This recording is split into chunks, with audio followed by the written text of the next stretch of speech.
Hello and welcome to the Why I Stay podcast, a podcast produced especially for the members of the Cambridge Second Ward. Today I have with me Jennie Bunker. Jennie, would you like to say hello? Hello. Hi. All right. Would you also like to say how great I am? You're amazing, Lindsay. You're my hero. All right. Now that I've got you here. No. Thanks for agreeing to be with us here today. I think having your voice on here is really important. So thank you. Well, anytime. Glad I can help. All right. So I want to just straight up get right into it with the rapid fire questions that every single person who comes on this podcast gets. And that starts out with, what is your full name? Jennie Elizabeth Bunker. Perfect. How old are you? 28. What's your favorite food? My initial thought was bacon. I am like the Ron Swanson of bacon, but honestly, I think just any food I myself don't have to prepare. Totally. I actually thought of you when I was thinking about this. I was like, oh, Chick-fil-A, definitely. When you and I went that one time and on the free Chick-fil-A day, that was the greatest. I never miss an opportunity to get free food. So I'm right there with you. If I don't have to make it, it's all good for me. Yes. Yeah. Agreed. All right. Favorite TV show or movie? The Office for sure. It's my husband Steven and I love The Office. It's kind of just our go-to. And then I love anything also like movie wise or show. I love anything BBC. I love British shows. They're just amazing. Oh, those British people. Yes, they're awesome. I know. I'm a total fan of everything BBC as well. Yes. What is your current hobby? So our first year here in Boston, so we've been here just over a year. We didn't have a car. And that was a little bit tricky. So now that we have our car, I think our hobby together as a family is just taking advantage and just kind of seeing the East Coast. So we try to go somewhere every Saturday just to explore and see what there is to see out here. Because I mean, we're only here for another year, so we're trying to take advantage. So I would say that's my current hobby. Yeah, you don't want to let the time sneak up on you. I think for people like me who are just kind of here indefinitely, we think, oh, we'll get to that, but we need more of a rigorous schedule, I think, like yours, so that we make sure we take advantage of all the East Coast has to offer if we ever have to leave. Yeah, I feel you. Well, I mean, you've got 3 kids, so I can see how it can be a little tricky. Hey man, they've all got seats in my car, so they I know. come wherever we want to go. What is your favorite calling ever? So I thought about it. I loved being a relief society teacher. That was easy and great. And then I will say most fulfilling though was Young Women's President. And then missionary. I forget that being a missionary is actually a calling. But yeah, those 2 are definitely probably the top on my list. Perfect. What is a controversial opinion that you hold? I'm nervous to say this. I love tattoos. Get out. I think they're really attractive. Some people don't pull them off, but I feel like I don't know. Steven, my husband, I love when it's a good looking tattoo, I'm like, man, there's times where I'm like, I wish I had the guts to do it. I never would. I'm too cheap and I know I would regret it. And obviously, I mean, as members we're taught not to. I mean, to me, it's not a big deal, but that's just probably my controversial opinion. So if you were to get a tattoo in some other alternate reality, what would it be of? Probably my kids' names and their birthdays. Honestly, that's probably the only thing meaningful that I could ever think to put on my body permanently. But yeah, I don't know. Honestly, that's my other issue is I have no idea what kind of tattoo. Like the BBC logo on the back of your neck. Okay. What's your biggest dream? To stand on the same hill as Julie Andrews in Austria, right? Because they filmed Sound of Music in Austria, and just belt out singing "The Hills Are Alive" with the Sound of Music. So cool.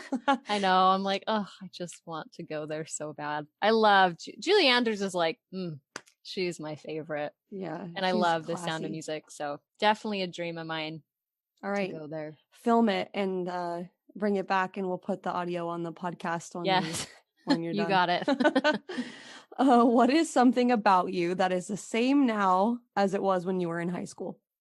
Well, despite my love for like British cinema, I have started a few Jane Austen books. I have never to this day finished one though. I started them in high school. Yeah. And I still don't, I don't know what it is. I love to read. I just, for whatever reason, have not gotten through a Jane Austen book. So yeah, that's something about me that's pretty much the same as high school. Yeah. All right. So those are our rapid fire questions, which I love. I love hearing people's answers to these.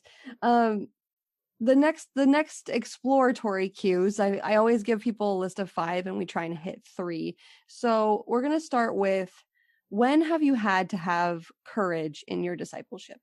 I mean, if you think about it every day, but I think probably 2 distinct memories were definitely on the mission. I mean, I served in Alabama, so very much Bible Belt, very traditional. You've got very strong Christians there, which is great. I learned a lot, but you have definitely a lot of anti-Mormons.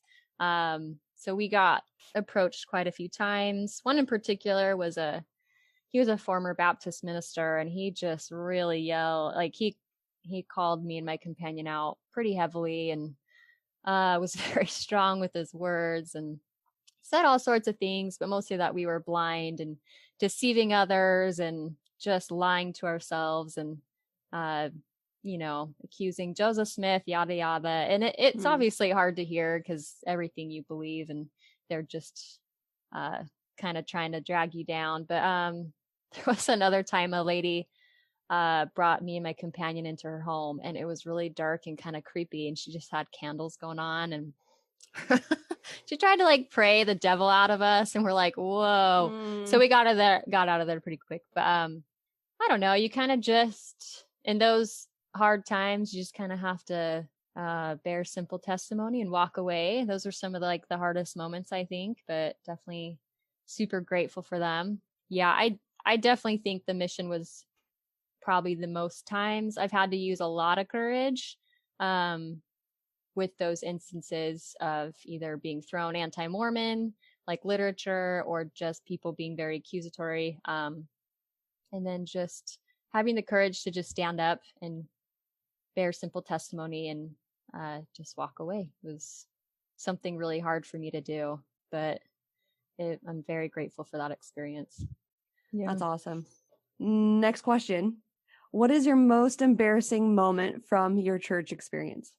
So not to be talking about my mission a lot, but definitely, I mean, I was, let's see, that was when all the age change stuff happened. So I was actually on the older end. I was almost 21 when I went out, and all the other sisters were like 19, 20. So I should have been the more mature, but I was definitely like the most immature. And I did some pretty, I mean, in the moment, I didn't think it was a big deal, but now looking back, I'm like, oh, I was so embarrassing.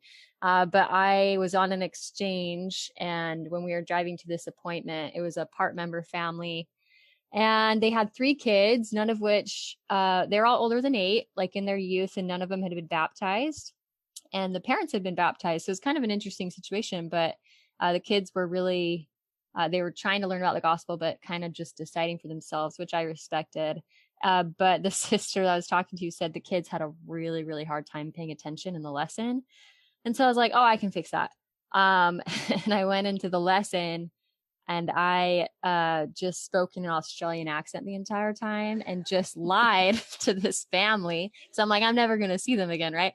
So I just lied and said I was from Australia. And they were so intrigued. They did not really talk the entire time. They just listened. And I was like, I knew it. I knew it would work because people from Australia are so cool.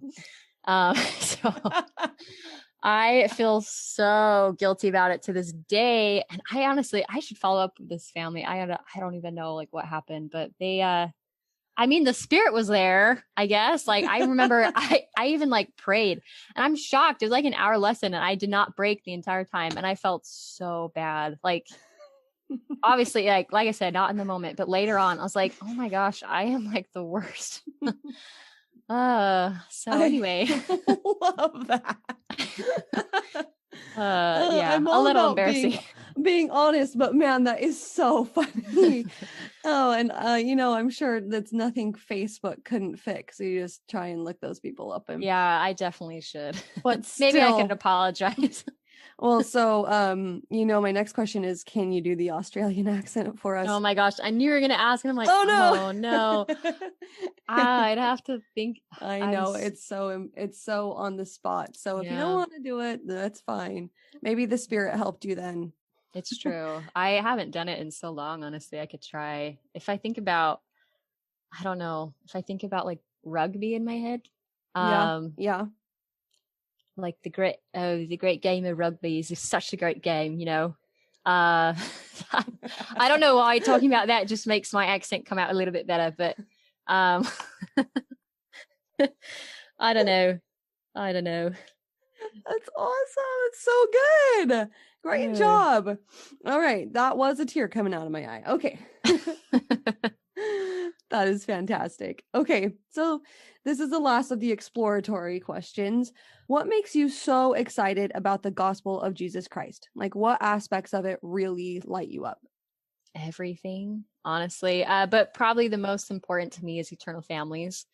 It's something that's always been meaningful to me. More because it's personal as well. My youngest brother, his name's Kelvin. He's adopted. He's from Mozambique, Africa, and it was the longest process for my family to get him over here to the States. It took about 6 years, and it was a long battle, very long emotional battle, especially for my mom, who went quite a few times to try and bring him back, but it was she just came back empty-handed every time. So by the time he finally joined our family, 6 long years later, we had the amazing blessing of seeing Kelvin be sealed to my parents. I remember I was a junior in high school, so I wasn't even endowed, and I think my other sister too. So like there's a few of us that weren't endowed, but most of my siblings were at the time.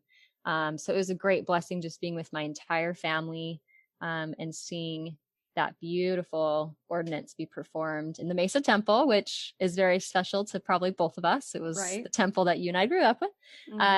So it was such a great blessing. And it just really hit me after the sealer performed the ordinance. He had us stand in front of those mirrors as just a family. And it just was the coolest feeling, just seeing like our image together just go on forever.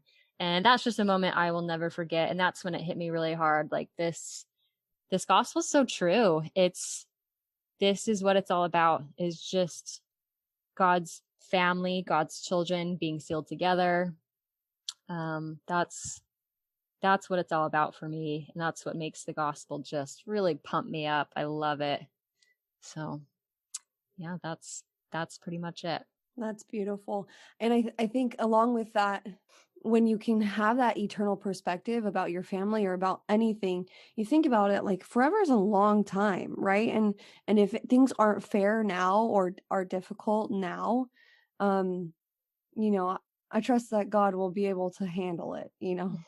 If it's not handled now, eternity, he's given us eternity to work stuff out.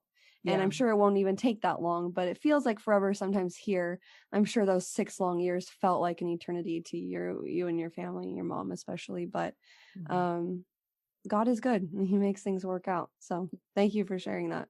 Anytime. All right. So the final question that everybody gets when they come on this podcast is this: why do you stay in the Church of Jesus Christ of Latter-day Saints? Simple answer, Lindsay. At least for me, all I typed out here in my notes is it's the truth. It's the truth. It is something that I've had so many experiences to where the truth was just made manifest to me through personal experiences, and I just cannot deny it. And to me, it's okay that I don't have all the answers in this life. And for me, I don't know what it is. I've just never really doubted the gospel, and I love it. It's just something that makes me so incredibly happy. And I just want it for everyone. maybe that should be my biggest dream, that everyone has access or joins the church. No, but it's the truth, and it's what makes me the most happy in this life and obviously in the next. And it's something that has brought me so close to my loving heavenly parents and my savior, my amazing brother who did so much for me and for all of, all of God's children. And there's nothing that makes me happier knowing that. All right, Jennie, thank you for being here. Your testimony is wonderful and beautiful, and you are also wonderful and beautiful. So thank you for taking your time. Oh, wait, say that again. They didn't come through clear. You are wonderful and beautiful. So many ways. Oh, all right. So we're just going to sign off here. Thanks everybody for listening to another episode of the Why I Stay podcast. We hope that you have a wonderful week and continue to build your testimony in Jesus Christ, in faith in him and in your heavenly parents. All right. See you later, guys. Bye-bye.